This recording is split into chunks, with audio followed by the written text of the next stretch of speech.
C'est l'un des symboles de Lisbonne. Le tram numéro 28 parcourt la ville avec ses voitures jaunes. Les Lisboètes y sont très attachés et pour les touristes, c'est une façon très originale de découvrir la capitale. L'histoire du tramway est intimement liée à celle de la ville.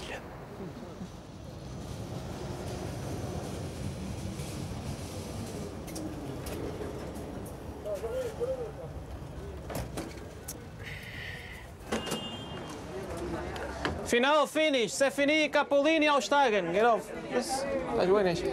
Terminus, tous les passagers doivent descendre. Rafael Santos s'apprête à prendre son service entre les arrêts Estrela et Graça, au cœur du Lisbonne historique.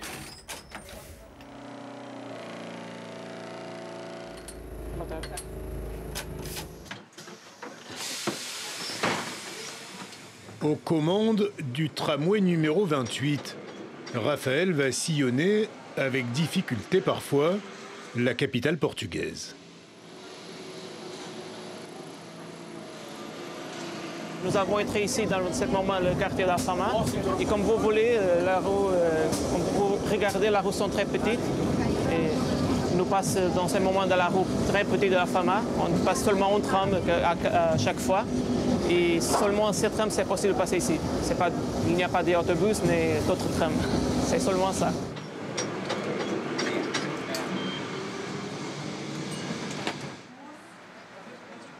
C'est impossible de passer.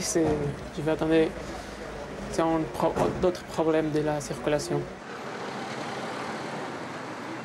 Entre bord du Tage et collines, enfin surtout collines, le tramway jaune se ferait un chemin dans la circulation.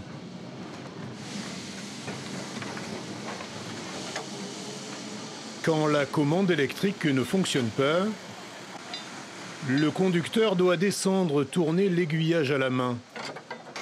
L'un des charmes désuets de ce moyen de transport. Car le 28, objet de curiosité pour les touristes, est avant tout un mode de vie, une façon unique de se déplacer pour des milliers de Lisboètes. On le prend pour le travail, pour aller à l'école, pour sortir aussi. Le 28 traverse toutes sortes d'endroits, des zones de bureaux, des rues commerçantes. Il y a les habitués, à l'intérieur et parfois même à l'extérieur des voitures. Une façon de pouvoir fumer en toute tranquillité. C'est une manière différente de voyager ? Ouais, différente et surtout moins chère.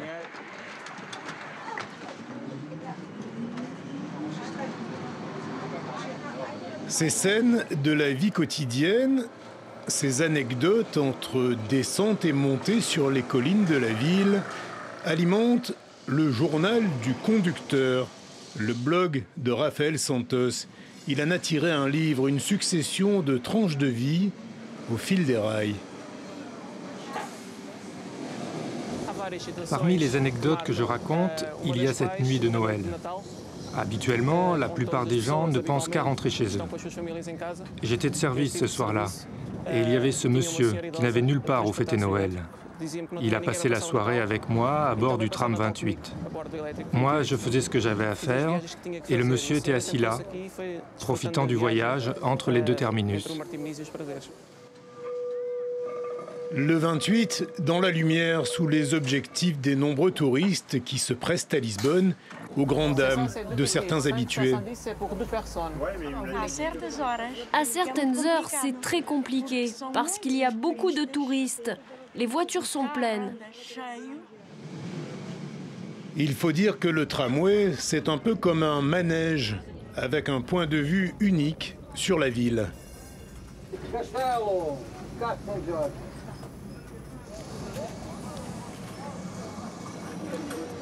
Ici, à notre gauche, c'est le quartier d'Alfama, l'un des plus populaires et pittoresques de Lisbonne. Et comme vous avez vu, le 28 monte et descend dans la ville. Ce sont les montagnes russes de Lisbonne. Les touristes admirent la vue. Rafael, quant à lui, goûte le plaisir de travailler dans son quartier natal d'Alfama, où il habite encore.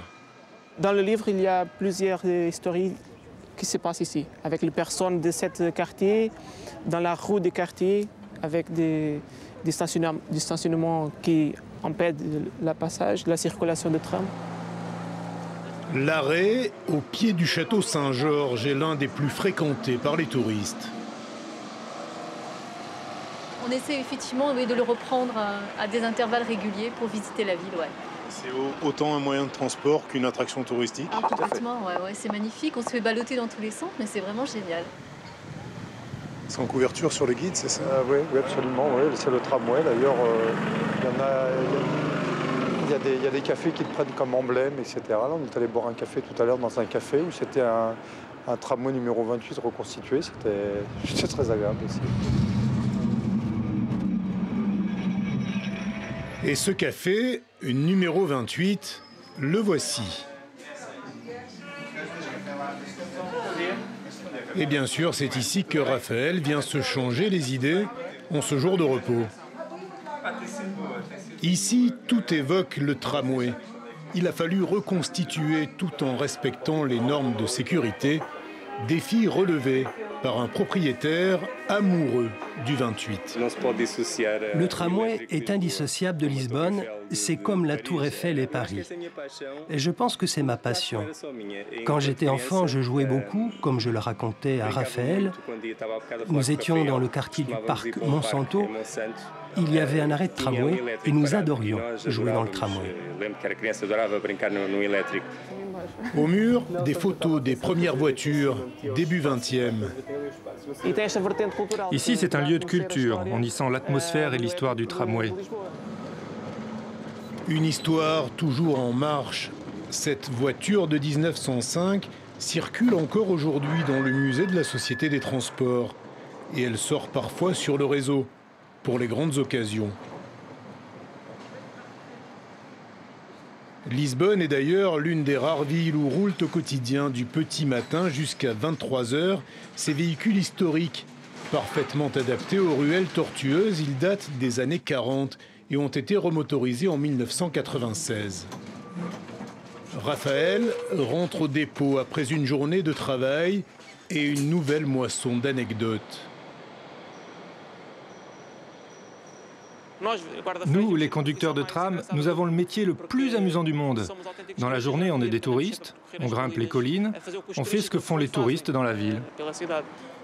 Raphaël conduit le 28 depuis 3 ans et demi et il ne laisserait sa place pour rien au monde. Pas question de passer sur du matériel moderne. Les conducteurs du 28 sont une famille à part, une petite trentaine sur les 1500 traminots de Lisbonne.